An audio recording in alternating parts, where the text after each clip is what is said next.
Hi, Robin Papworth from Play Move Improve. Today I've got a little bit of a different setup to usual. This is inspired by a great question from one of my network about activities we can do with the metronome. Metronome is this little friend here. If you've seen my play-based anxiety video, I talk a lot about the benefits of using a metronome, particularly for children's arousal levels. So when they feel overstimulated or understimulated in their environment, I use a metronome. I also use a metronome to build up children's spatial awareness, understanding where their body is, understanding the rhythm and movement and force of their body. Today, it's all about how we use a metronome for motor skills. But if you want to know how to use a metronome for children's anxiety and behavior, check out my play-based anxiety webinar. You'll find it on my Play Move Improve website. But I'm going to run you through some simple tabletop and circle time activities. So these activities I tend to use when we're sitting at a table, or I use them when we are in group time. And I'm going to run you through these props. So by the end of it, you know exactly what all these strange things are doing on this table. So I'm going to start this metronome at 50 beats per minute. So you can hear it. It's just going to play in the background. The reason for doing 50 beats per minute is I have found in my work that this is an easy tempo for children to grasp, particularly in the ages between 4 and 7 years of age. So 50 beats per minute is what we set it to. This is from a guitar shop, but you can also get a free app on your phone, a metronome app. Some schools and kindergartens are using them on the smart devices that are in their classroom. Just go to your app store, look for metronome. If you get stuck, message me and I'll help you out. The first thing I want to start with is we just get children to build up body awareness to the metronome. So I want to just clap to the metronome. Now, what you'll see is I'm a different beat to you hearing it because I'm in live time. So it will look like I'm not keeping to the beat, but that is just because I'm hearing it live. You're hearing it with a little bit of a delay. So it's just clapping to the beat. It's super simple, but what you'll see is quickly the children that struggle with spatial awareness. They'll struggle with keeping the beat to this metronome. Another great question that I often get asked by our beautiful music teachers out there is, can we do the same activities with music? My answer to that is, please start with a metronome first before we do music, because music has confusion with different instruments. Music usually has lyrics as well. Usually, the metronome, I can't get my words out. The metronome is targeting a different area of the brain to what music is. So let's start with just the metronome. So we start clapping to it. We can then add in crossing the midline type movement, so tapping an opposite body part side to the beat. So I usually go for the ear. You'll quickly see children who struggle with crossing the midline because they'll do the same side of their body. So that's another observation you can make with just this simple activity. I then try and go to the elbow. Again, opposite elbow would be great to see who can cross the midline, who can keep a beat. Would be fantastic. We can then do knees, feet, shoulders, anything that you like with finding the body locations on the body. Just going to pause this while I explain why that's so important. There's 2 to 3 components of spatial awareness. I'm going to give you 2 because this is what the easiest part of spatial awareness for you. We need to have body awareness in order to have spatial awareness. Body awareness is, I know where all of my body locations are. I have an understanding in my mind and my body that my pointer finger is here and my other pinky is here. The reason why we need body awareness is because that's what's the beginning of spatial awareness. If I can't find my nose, then I'm going to struggle to reach and grasp this ball, because body awareness comes first, and then understanding where other objects in my environment are is called spatial awareness, and that comes next. So the reason why we tap body locations to the metronome is it's making sure we can find all of our body locations, and the metronome is keeping us in timing with the movement and with the metronome. Very complex. You'll start to see, if you do these activities with children aged between 3 years and 7 years, you'll really start to see those children that are struggling with this type of activity. It doesn't come as simple as it looks. The next activity that we're going to do is I then start to bring an object in, but also body awareness. So I might like to roll a ball up and down to the beat of the music. What's happening with this, it seems really simple and a little bit silly, is I am feeling the movement now because the ball is making my body feel the beat. So I'm hearing the beat and I'm also feeling the beat by doing this type of activity.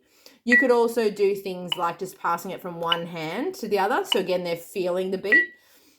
What I love about the metronome too is you could make children wait and just do it to the 4th beat. So if you listen carefully, it's going to ding.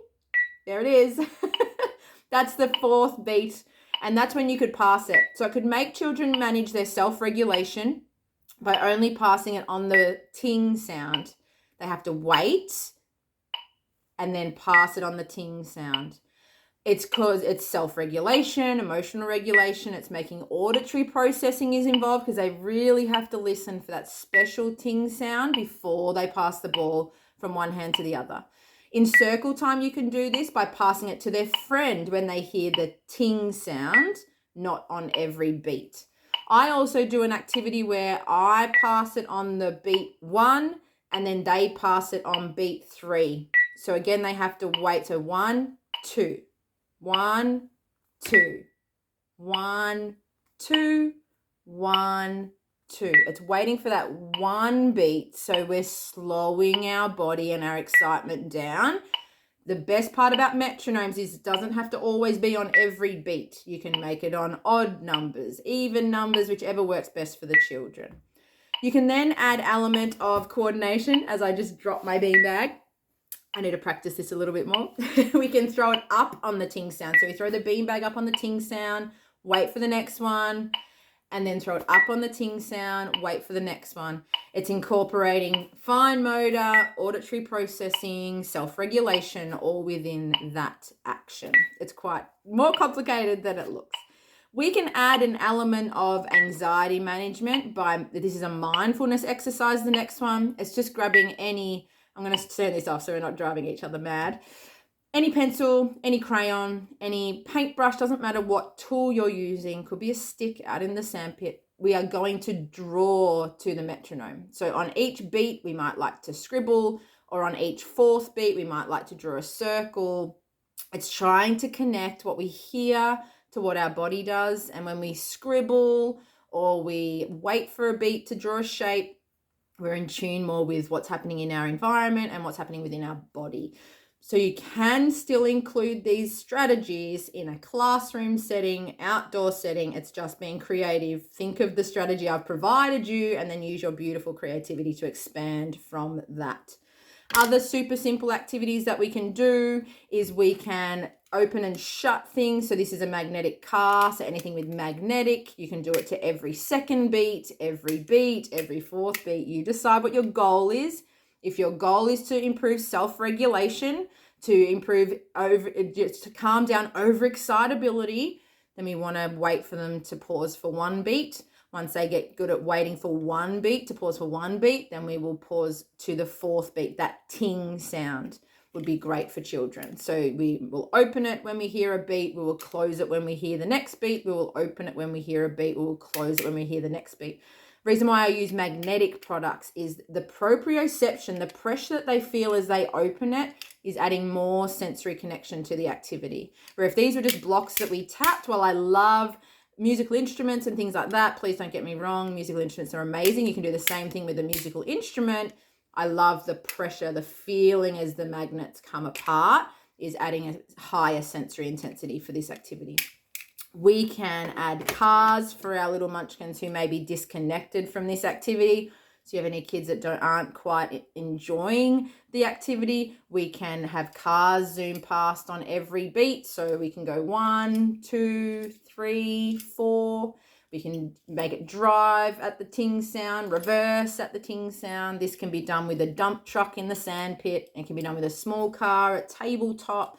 Really, options are endless. Block stacking is also fantastic. I'm just going to turn it on again so you can hear.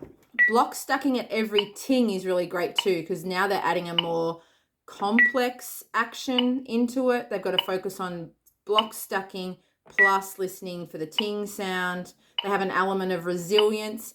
As the blocks fall over, they've got to deal with that frustration, become more patient, keep trying, that persistence element. So if you wanted to challenge, these are the primary school age children, then we would be going into block stacking, similar to our little domino friends. I'll just bring this in front of my metronome for you, where we will stack one domino, we will wait for the ting sound, and then we'll stack the next domino, and then we'll wait for the ting sound, And then we'll stack the next domino.